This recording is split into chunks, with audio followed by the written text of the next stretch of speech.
William Wilson by Edgar Allan Poe. What say of it? What say of conscience grim, that spectre in my path? Chamberlain's Farinita. Let me call myself for present William Wilson. The fair page now lying before me need not be sullied with my real appellation. This has been already too much an object for the scorn, for the horror, for the detestation of my race. To the uttermost regions of the globe have not the indignant winds brooded its unparalleled infamy. O outcast of all outcasts, most abandoned! To the earth art thou not forever dead? To its honors, to its flowers, to its golden aspirations, and a cloud dense, dismal, and limitless, does it not hang eternally between thy hopes and heaven? I would not, if I could, here or today, embody a record of my later years of unspeakable misery and unpardonable crime. This epoch, these later years, took unto themselves a sudden elevation in turpitude, whose origin alone it is my present purpose to assign. Men usually grow base by degrees. From me, in an instant, all virtue dropped bodily as a mantle. From comparatively trivial wickedness, I passed, with the stride of a giant, into more than the enormities of an Elagabalus.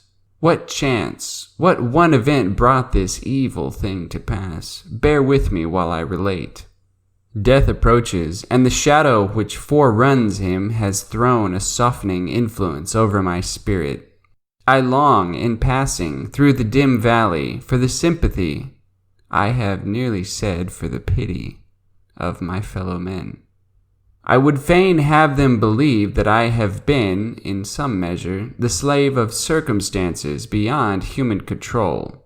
I would wish them to seek out for me, in the details I am about to give, some little oasis of fatality amid a wilderness of error.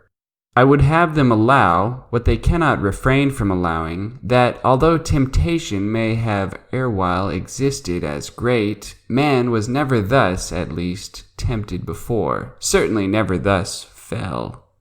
And is it therefore that he has never thus suffered? Have I not indeed been living in a dream? And am I not now dying a victim to the horror and the mystery of the wildest of all sublunary visions? I am the descendant of a race whose imaginative and easily excitable temperament has at all times rendered them remarkable, and in my earliest infancy I gave evidence of having fully inherited the family character. As I advanced in years, it was more strongly developed, becoming, for many reasons, a cause of serious disquietude to my friends and of positive injury to myself. I grew self-willed, addicted to the wildest caprices, and a prey to the most ungovernable passions. Weak-minded and beset with constitutional infirmities akin to my own, my parents could do but little to check the evil propensities which distinguished me. Some feeble and ill-directed efforts resulted in complete failure on their part, and of course in total triumph on mine. Thenceforward my voice was a household law, and at an age when few children have abandoned their leading strings, I was left to the guidance of my own will, and became in all but name the master of my own actions. My earliest recollections of a school life are connected with a large, rambling Elizabethan house in a misty-looking village in England, where were a vast number of gigantic and gnarled trees, and where all the houses were excessively ancient. In truth, it was a dreamlike and spirit-soothing place, that venerable old town. At this moment, in fancy, I feel the refreshing chilliness of its deeply shadowed avenues, inhale the fragrance of its thousand shrubberies, and thrill anew with undefinable delight at the deep hollow note of the church bell, breaking each hour with sullen and sudden roar upon the stillness of the dusky atmosphere in which the fretted Gothic steeple lay embedded and asleep. It gives me, perhaps, as much of pleasure as I can now in any manner experience, to dwell upon minute recollections of the school and its concerns. Steeped in misery as I am, misery, alas, only too real, I shall be pardoned for seeking relief, however slight and temporary, in the weakness of a few rambling details. These, moreover, utterly trivial and even ridiculous in themselves, assume, to my fancy, adventitious importance, as connected with a period and a locality when and where I recognize the first ambiguous monitions of the destiny which afterwards so fully overshadowed me. Let me then remember. The house, I have said, was old and irregular. The grounds were extensive, and a high and solid brick house, topped with a bed of mortar and broken glass, encompassed the whole. This prison-like rampart formed the limit of our domain. Beyond it we saw but thrice a week. Once every Saturday afternoon, when attended by 2 ushers, we were permitted to take brief walks in a body through some of the neighboring fields, and twice during Sunday, when we were paraded in the same formal manner to the morning and evening service in the one church of the village. Of this church the principal of our school was pastor. With how deep a spirit of wonder and perplexity was I wont to regard him from our remote pew in the gallery, as, with step solemn and slow, he ascended the pulpit. This reverend man, with countenance so demurely benign, with robes so glossy and so clerically flowing, with wig so minutely powdered, so rigid and so vast, could this be he who of late, with sour visage and in snuffy habiliments, administered, ferule in hand, the draconian laws of the academy? O gigantic paradox, too utterly monstrous for solution! At an angle of the ponderous wall frowned a more ponderous gate. It was riveted and studded with iron bolts, and surmounted with jagged iron spikes. What impressions of deep awe did it inspire! It was never opened save for the 3 periodical egressions and ingressions already mentioned. Then, in every creak of its mighty hinges, we found a plenitude of mystery, a world of matter for solemn remark or for more solemn meditation. The extensive enclosure was irregular in form, having many capacious recesses. Of these, 3 or 4 of the largest constituted the playground. It was level and covered with fine, hard gravel. I well remember it had no trees, nor benches, nor anything similar within it. Of course, it was in the rear of the house. In front lay a small parterre, planted with box and other shrubs, but through this sacred division we passed only upon rare occasions indeed, such as a first advent to school or final departure thence, or perhaps, when a parent or friend having called for us, we joyfully took our way home for the Christmas or midsummer holy days. But the house, how quaint an old building was this! To me, how veritably a palace of enchantment! There was really no end to its windings, to its incomprehensible subdivisions. It was difficult at any given time to say with certainty upon which of its 2 stories one happened to be. From each room to every other there were sure to be found 3 or 4 steps, either in ascent or descent. Then the lateral branches were innumerable, inconceivable, and so returning in upon themselves, that our most exact ideas in regard to the whole mansion were not very far different from those with which we pondered upon infinity. During the 5 years of my residence here, I was never able to ascertain with precision in what remote locality lay the little sleeping apartment assigned to myself and some 18 or 20 other scholars. The schoolroom was the largest in the house, I could not help thinking, in the world. It was very long, narrow, and dismally low, with pointed Gothic windows and a ceiling of oak. In a remote and terror-inspiring angle was a square enclosure of 8 or 10 feet, comprising the sanctum, during hours, of our principal, the Reverend Dr. Bransby. It was a solid structure with massy door, sooner than open which, in the absence of the Dominic, we would all have willingly perished by the peine forte et dure, the strong and lasting pain. In other angles were two other similar boxes, far less reverenced, indeed, but still greatly matters of awe. One of these was the pulpit of the classical usher, one of the English and mathematical. Interspersed about the room, crossing and recrossing in endless irregularity, were innumerable benches and desks, black, ancient, and time-worn, piled desperately with much bethumbed books, and so beseamed with initial letters, names at full length, grotesque figures, and other multiplied efforts of the knife, as to have entirely lost what little of original form might have been their portion in days long departed. A huge bucket with water stood at one extremity of the room, and a clock of stupendous dimensions at the other. Encompassed by the massy walls of this venerable academy, I passed, yet not in tedium or disgust, the years of the third lustrum of my life. The teeming brain of childhood requires no external world of incident to occupy or amuse it, and the apparently dismal monotony of a school was replete with more intense excitement than my riper youth has derived from luxury, or my full manhood from crime. Yet I must believe that my first mental development had in it much of the uncommon, even much of the outre.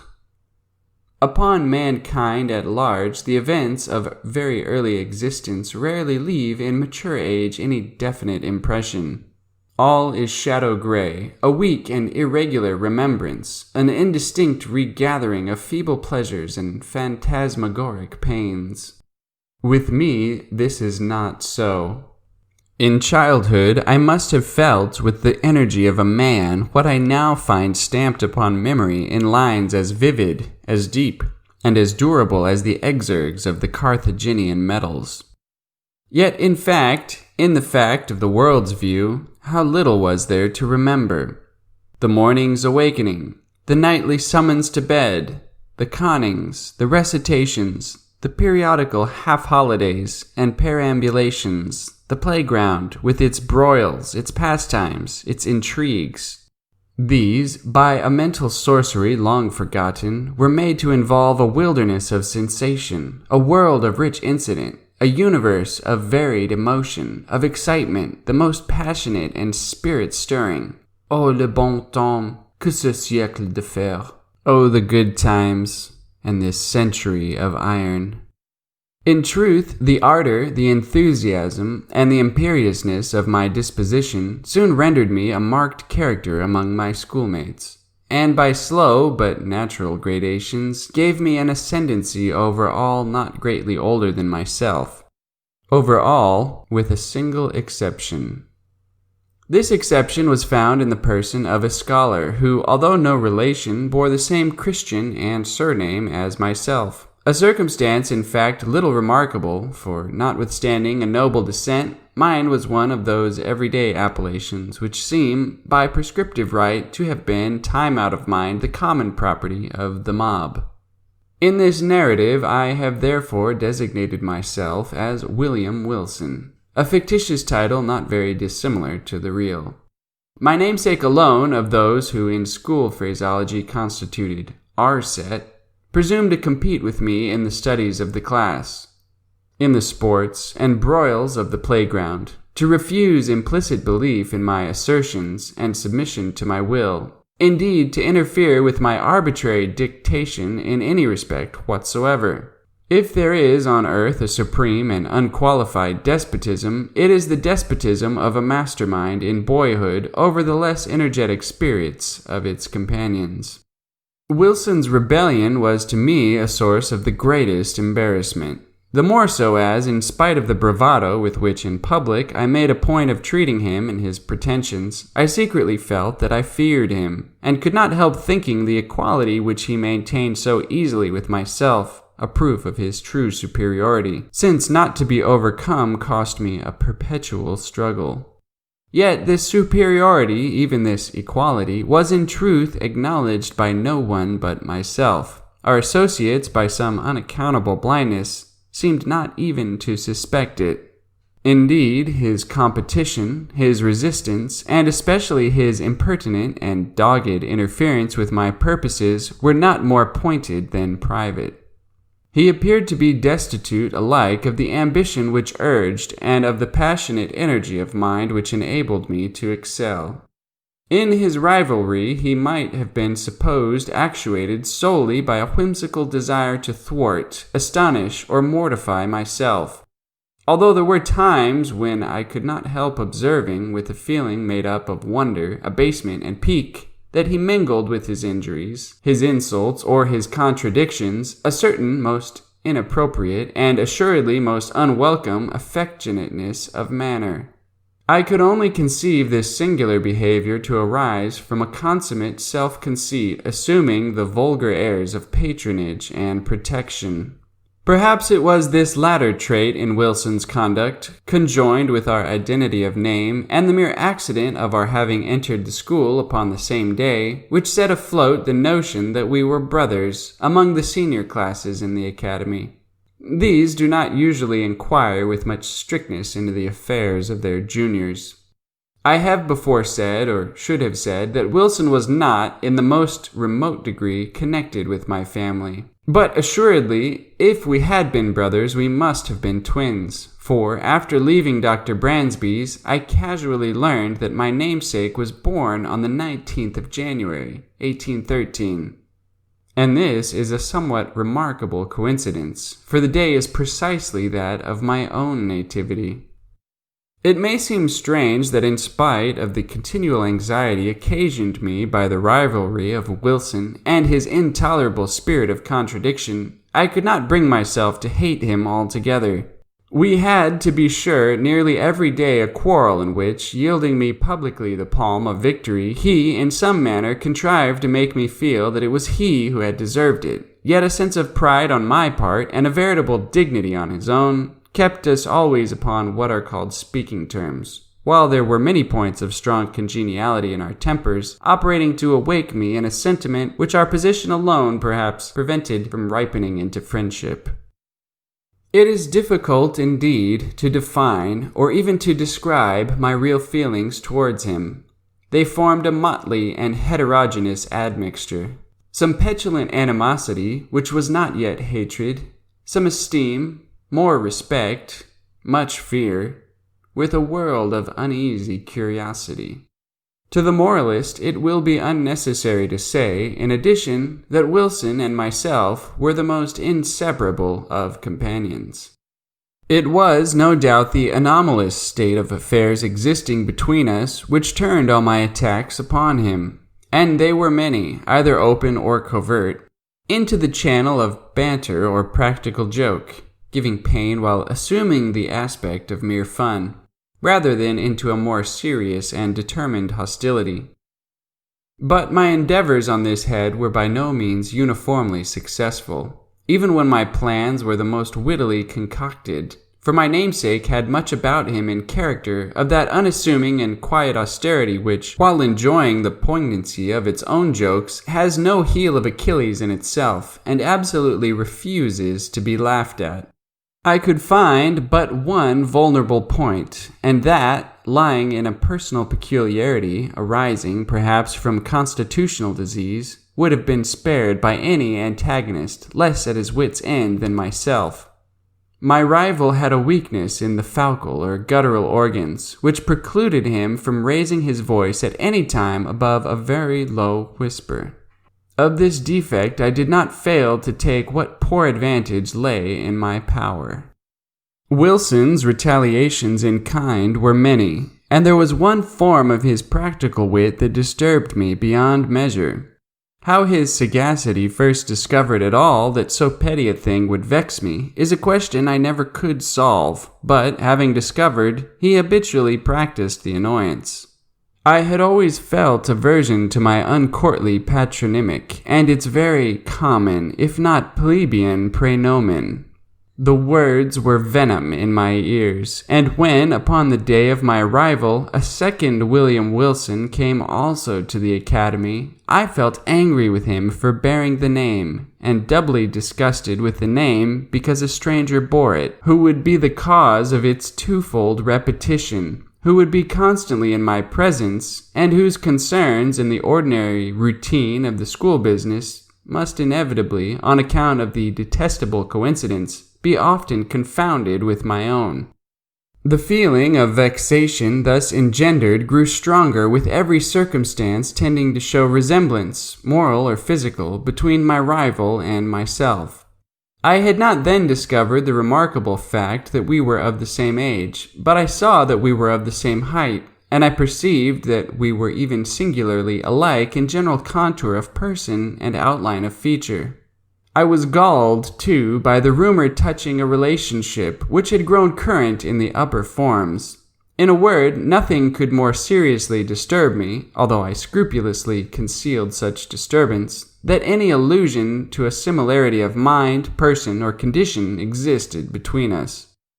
But in truth, I had no reason to believe that, with the exception of the matter of relationship, and in the case of Wilson himself, this similarity had ever been made a subject of comment or even observed at all by our schoolfellows.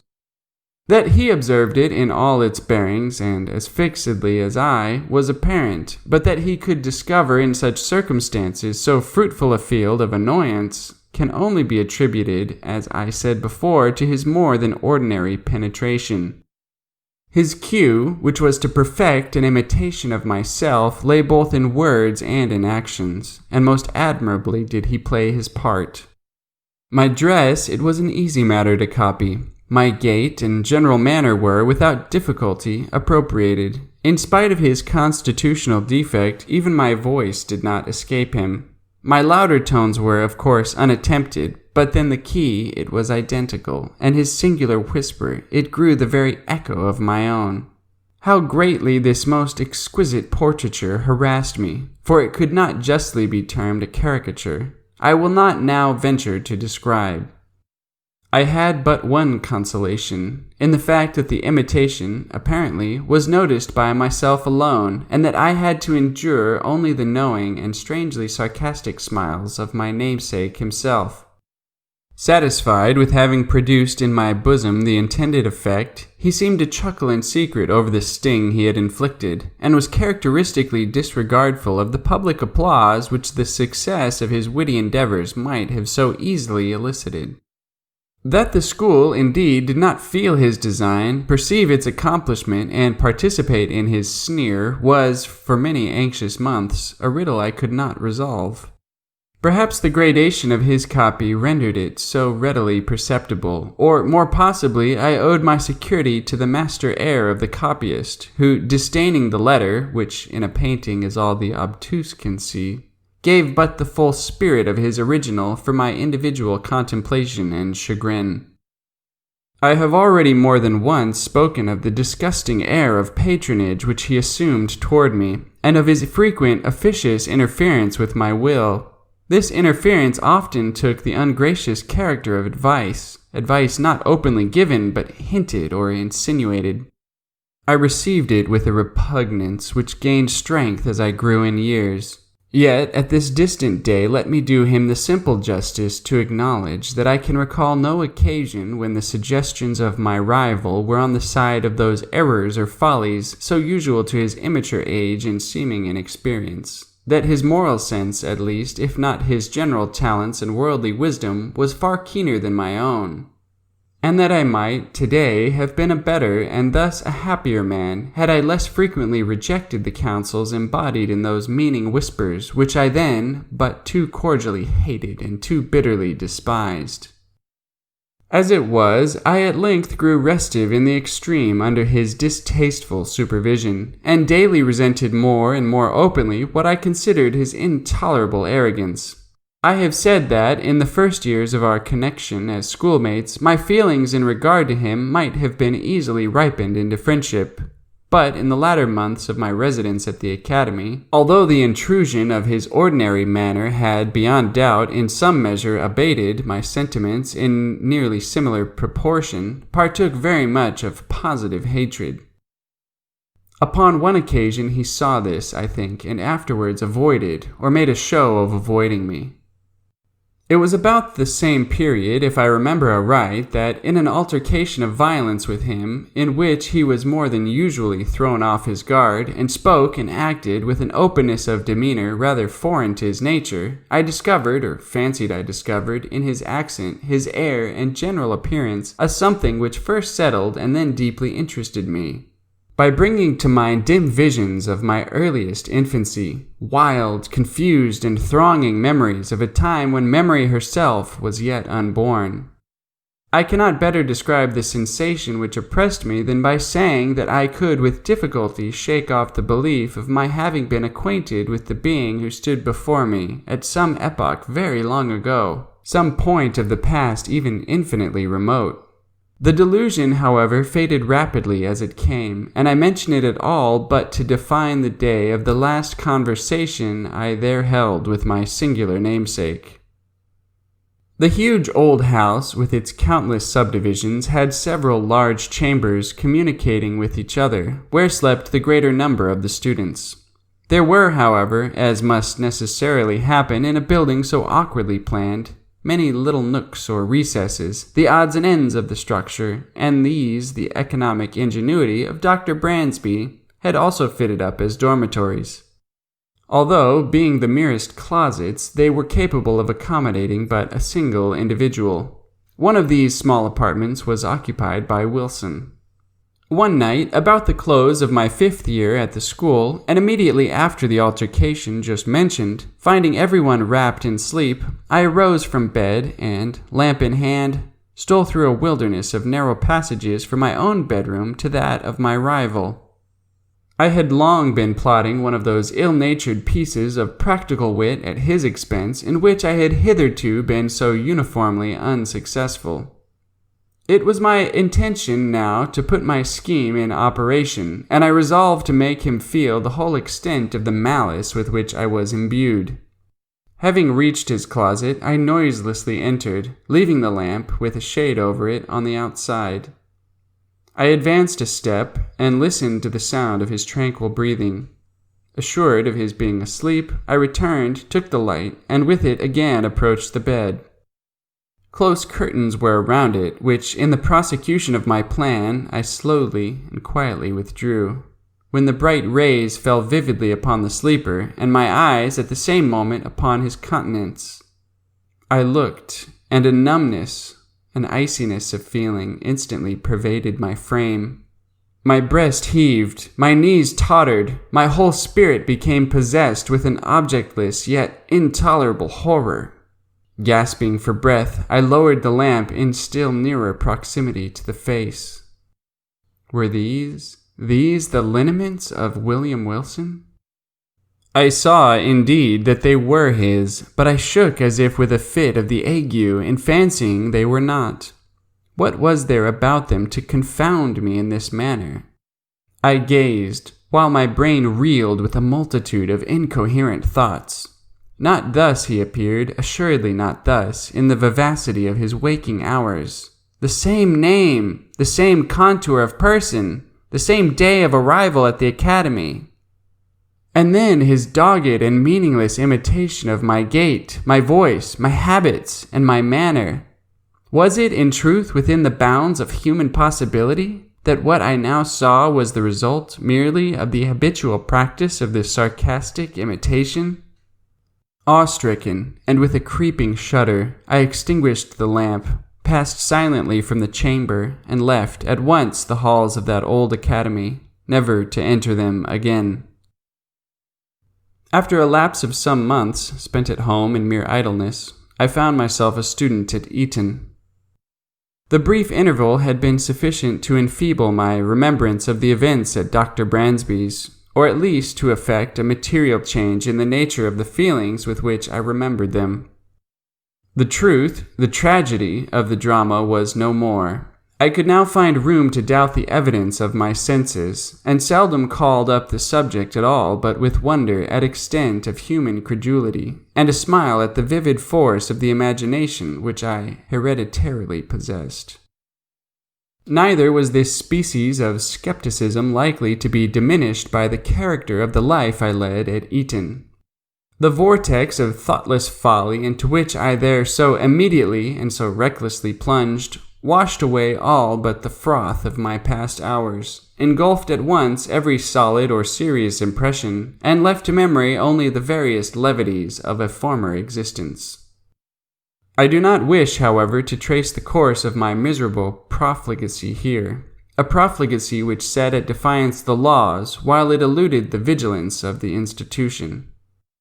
3 years of folly, passed without profit, had but given me rooted habits of vice, and added, in a somewhat unusual degree, to my bodily stature, when, after a week of soulless dissipation, I invited a small party of the most dissolute students to a secret carousal in my chambers. We met at a late hour of the night, for our debaucheries were to be faithfully protracted until morning. The wine flowed freely, and there were not wanting other and perhaps more dangerous seductions, so that the grey dawn had already faintly appeared in the east, while our delirious extravagance was at its height. Madly flushed with cards and intoxication, I was in the act of insisting upon a toast of more than wonted profanity, when my attention was suddenly diverted by the violent, although partial, unclosings of the door of the apartment, and by the eager voice of a servant from without. He said that some person, apparently in great haste, demanded to speak with me in the hall. Wildly excited with wine, the unexpected interruption rather delighted than surprised me. I staggered forward at once, and a few steps brought me to the vestibule of the building. In this low and small room there hung no lamp, and now no light at all was admitted, save that of the exceedingly feeble dawn which made its way through the semicircular window. As I put my foot over the threshold, I became aware of the figure of a youth about my own height and habited in a white kerseymere morning frock, cut in the novel fashion of the one I myself wore at the moment. This the faint light enabled me to perceive, but the features of his face I could not distinguish. Upon my entering, he strode hurriedly up to me, and, seizing me by the arm with a gesture of petulant impatience, whispered the words, "William Wilson," in my ear. I grew perfectly sober in an instant. There was that in the manner of the stranger, and in the tremulous shake of his uplifted finger, as he held it between my eyes and the light, which filled me with unqualified amazement. But it was not this which had so violently moved me. It was the pregnancy of solemn admonition in the singular, low, hissing utterance. And above all, it was the character, the tone, the key, and those few, simple and familiar, yet whispered syllables, which came with 1,000 thronging memories of bygone days, and struck upon my soul with the shock of a galvanic battery. Ere I could recover the use of my senses, he was gone. Although this event failed not of a vivid effect upon my disordered imagination, yet was it evanescent as vivid. For some weeks, indeed, I busied myself in earnest inquiry, or was wrapped in a cloud of morbid speculation. I did not pretend to disguise from my perception the identity of the singular individual who thus perseveringly interfered with my affairs, and harassed me with his insinuated counsel. But who and what was this Wilson, and whence came he, and what were his purposes?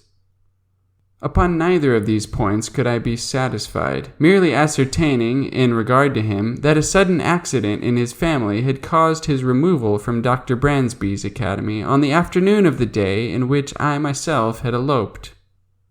But in a brief period I ceased to think upon the subject, my attention being all absorbed in a contemplated departure for Oxford.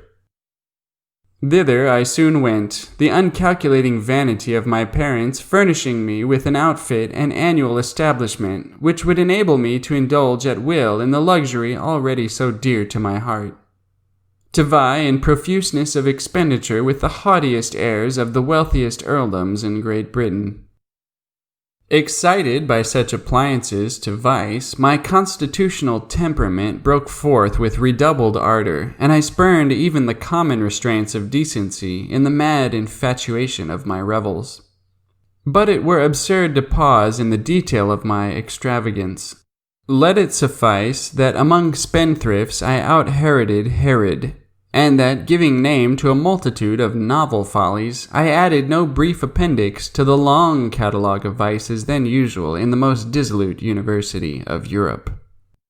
It could hardly be credited, however, that I had, even here, so utterly fallen from the gentlemanly estate as to seek acquaintance with the vilest arts of the gambler by profession, and having become an adept in his despicable science, to practice it habitually as a means of increasing my already enormous income at the expense of the weak-minded among my fellow collegians.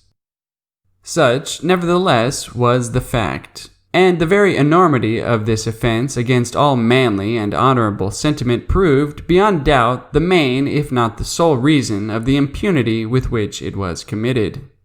Who, indeed, among my most abandoned associates, would not rather have disputed the clearest evidence of his senses than have suspected of such courses the gay, the frank, the generous William Wilson, the noblest and most liberal commoner at Oxford, him whose follies, said his parasites, were but the follies of youth and unbridled fancies, whose errors but inimitable whim, whose darkest vice but a careless and dashing extravagance. I had been now 2 years successfully busied in this way, when there came to the university a young parvenu nobleman, Glendinning, rich, said report, as Herodes Atticus, his riches, too, as easily acquired. I soon found him of weak intellect, and, of course, marked him as a fitting subject for my skill. I frequently engaged him in play, and contrived, with the gambler's usual art, to let him win considerable sums, the more effectually to entangle him in my snares. At length, my schemes being ripe, I met him, with the full intention that this meeting should be final and decisive, at the chambers of a fellow commoner, Mr. Preston, equally intimate with both, but who, to do him justice, entertained not even a remote suspicion of my design. To give this a better coloring, I had contrived to have assembled a party of some 8 or 10, and was solicitously careful that the introduction of cards should appear accidental, and originate in the proposal of my contemplated dupe himself. To be brief upon a vile topic, none of the low finesse was omitted, so customary upon similar occasions that it is a just matter for wonder how any are still found so besotted as to fall its victim. We had protracted our sitting far into the night, and I had at length effected the maneuver of getting Glendinning as my sole antagonist. The game, too, was my favorite écarté. The rest of the company, interested in the extent of our play, had abandoned their own cards, and were standing around us as spectators. The parvenu, who had been induced by my artifices in the early part of the evening to drink deeply, now shuffled, dealt, or played with a wild nervousness of manner for which his intoxication, I thought, might partially, but could not altogether account. In a very short period he had become my debtor to a large amount, when, having taken a long draught of port, he did precisely what I had been coolly anticipating. He proposed to double our already extravagant stakes. With a well-feigned show of reluctance, and not until after my repeated refusal had seduced him into some angry words which gave a color of pique to my compliance, did I finally comply. The result, of course, did but prove how entirely the prey was in my toils. In less than an hour he had quadrupled his debt. For some time his countenance had been losing the florid tinge lent it by the wine, but now, to my astonishment, I perceived that it had grown to a pallor truly fearful. I say, to my astonishment. Glendinning had been represented to my eager inquiries as immeasurably wealthy, and the sums which he had as yet lost, although in themselves vast, could not, I supposed, very seriously annoy, much less so violently affect him.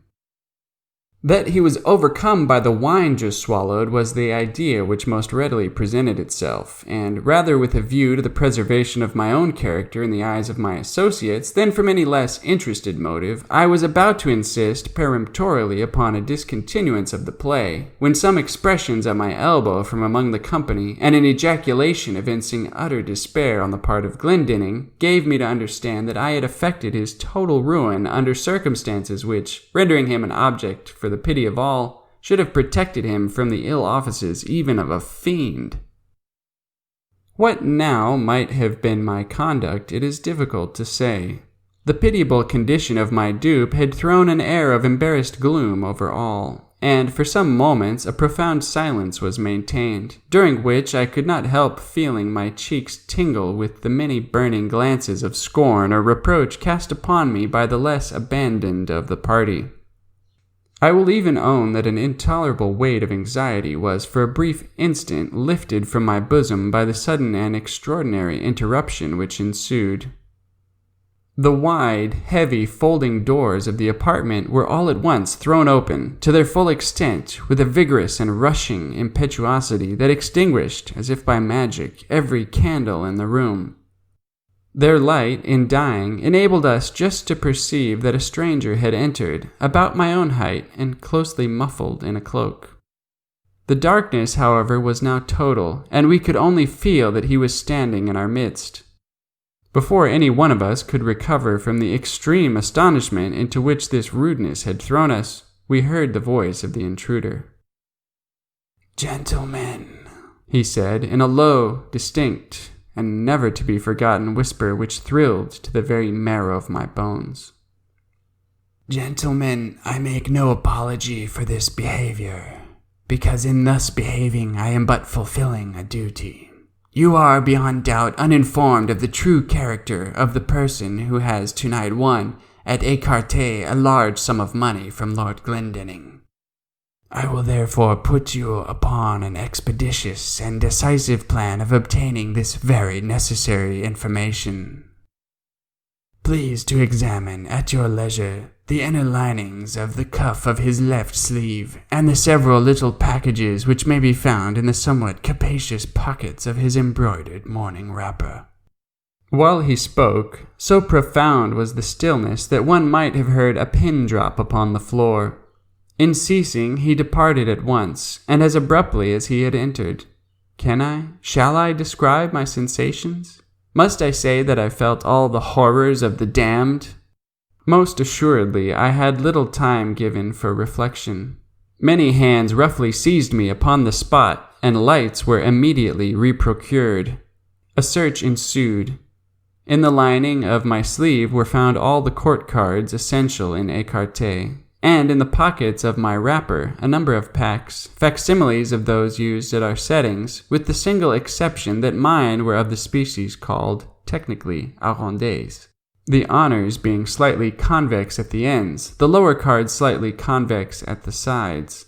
In this disposition, the dupe who cuts as customary at the length of the pack will invariably find that he cuts his antagonist an honor, while the gambler, cutting at the breadth, will, as certainly, cut nothing for his victim which may count in the records of the game. Any burst of indignation upon this discovery would have affected me less than the silent contempt, or the sarcastic composure, with which it was received. "Mr. Wilson," said our host, stooping to remove from beneath his feet an exceedingly luxurious cloak of rare furs. "Mr. Wilson, this is your property." The weather was cold, and upon quitting my own room, I had thrown a cloak over my dressing wrapper, putting it off upon reaching the scene of play. "I presume it is supererogatory to seek here," eyeing the folds of the garment with a bitter smile, "for any farther evidence of your skill. Indeed, we have had enough. You will see the necessity, I hope, of quitting Oxford, at all events of quitting instantly my chambers." Abased, humbled to the dust as I then was, it is probable that I should have resented this galling language by immediate personal violence, had not my whole attention been at the moment arrested by a fact of the most startling character. The cloak which I had worn was of a rare description of fur. How rare, how extravagantly costly, I shall not venture to say. Its fashion, too, was of my own fantastic invention, for I was fastidious to an absurd degree of coxcombry in matters of this frivolous nature. When, therefore, Mr. Preston reached me that which he had picked up upon the floor, and near the folding doors of the apartment, it was with an astonishment nearly bordering upon terror that I perceived my own already hanging on my arm, where I had no doubt unwittingly placed it, and that the one presented me was but its exact counterpart in every way, in even the minutest possible particular. The singular being who had so disastrously exposed me had been muffled, I remembered, in a cloak, and none had been worn at all by any of the members of our party with the exception of myself. Retaining some presence of mind, I took the one offered me by Preston, placed it unnoticed over my own, left the apartment with a resolute scowl of defiance, and next morning, ere dawn of day, commenced a hurried journey from Oxford to the Continent, in a perfect agony of horror and of shame. I fled in vain. My evil destiny pursued me as if in exultation, and proved indeed that the exercise of its mysterious dominion had as yet only begun. Scarcely had I set foot in Paris ere I had fresh evidence of the detestable interest taken by this Wilson in my concerns. Years flew, while I experienced no relief. Villain! At Rome, with how untimely, yet with how spectral an officiousness, stepped he in between me and my ambition. At Vienna, too, at Berlin, and at Moscow. Where, in truth, had I not bitter cause to curse him within my heart? From his inscrutable tyranny did I at length flee, panic-stricken, as from a pestilence, and to the very ends of the earth I fled in vain. And again, in secret communion with my own spirit, would I demand the questions. Who is he? Whence came he? And what are his objects? But no answer was there found. And then I scrutinized, with a minute scrutiny, the forms and the methods and the leading traits of his impertinent supervision. But even here there was very little upon which to base a conjecture. It was noticeable indeed that in no one of the multiplied instances in which he had of late crossed my path had he so crossed it except to frustrate those schemes, or to disturb those actions which, if fully carried out, might have resulted in bitter mischief. Poor justification this, in truth, for an authority so imperiously assumed. Poor indemnity for natural rights of self-agency so pertinaciously, so insultingly denied. I had also been forced to notice that my tormentor, for a very long period of time, while scrupulously and with miraculous dexterity maintaining his whim of an identity of apparel with myself, had so contrived it in the execution of his varied interference with my will that I saw not at any moment the features of his face. Be Wilson what he might, this, at least, was but the veriest of affectation, or of folly. Could he, for an instant, have supposed that in my admonisher at Eton, in the destroyer of my honor at Oxford, in him who thwarted my ambition at Rome, my revenge at Paris, my passionate love at Naples, or what he falsely termed my avarice in Egypt, that in this my arch-enemy and evil genius could fail to recognize the William Wilson of my schoolboy days? The namesake, the companion, the rival, the hated and dreaded rival at Dr. Bransby's? Impossible. But let me hasten to the last eventful scene of the drama. Thus far I had succumbed supinely to this imperious domination. The sentiment of deep awe with which I habitually regarded the elevated character, the majestic wisdom, the apparent omnipresence and omnipotence of Wilson, added to a feeling of even terror, with which certain other traits in his nature and assumptions inspired me, had operated hitherto to impress me with an idea of my own utter weakness and helplessness, and to suggest an implicit, although bitter, reluctant submission to his arbitrary will. But of late days I had given myself up entirely to wine, and its maddening influence upon my hereditary temper rendered me more and more impatient of control. I began to murmur, to hesitate, to resist. And was it only fancy which induced me to believe that, with the increase of my own firmness, that of my tormentor underwent a proportional diminution? Be this as it may, I now began to feel the inspiration of a burning hope, and at length nurtured in my secret thoughts a stern and desperate resolution that I would submit no longer to be enslaved. It was at Rome during the Carnival that I attended a masquerade in the palazzo of the Neapolitan Duke di Broglio. I had indulged more freely than usual in the excesses of the wine table, and now the suffocating atmosphere of the crowded rooms irritated me beyond endurance. The difficulty, too, of forcing my way through the mazes of the company contributed not a little to the ruffling of my temper, for I was anxiously seeking, let me not say with what unworthy motive, the young, the gay, the beautiful wife of the aged and doting di Broglio. With a too unscrupulous confidence, she had previously communicated to me the secret of the costume in which she would be habited, and now, having caught a glimpse of her person, I was hurrying to make my way into her presence. At this moment I felt a light hand placed upon my shoulder, and that ever-remembered, low, damnable whisper within my ear. In an absolute frenzy of wrath, I turned at once upon him who had thus interrupted me, and seized him violently by the collar. He was attired, as I had expected, in a costume altogether similar to my own, wearing a Spanish cloak of blue velvet, begirt about the waist with a crimson belt sustaining a rapier. A mask of black silk entirely covered his face. "Scoundrel!" I said, in a voice husky with rage, while every syllable I uttered seemed as new fuel to my fury. "Scoundrel! Impostor! Accursed villain! You shall not dog me unto death! Follow me, or I stab you where you stand!" And I broke my way from the ballroom into a small antechamber adjoining, dragging him unresistingly with me as I went. Upon entering, I thrust him furiously from me.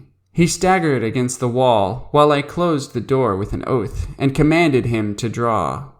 He hesitated but for an instant, then, with a slight sigh, drew in silence, and put himself upon his defense.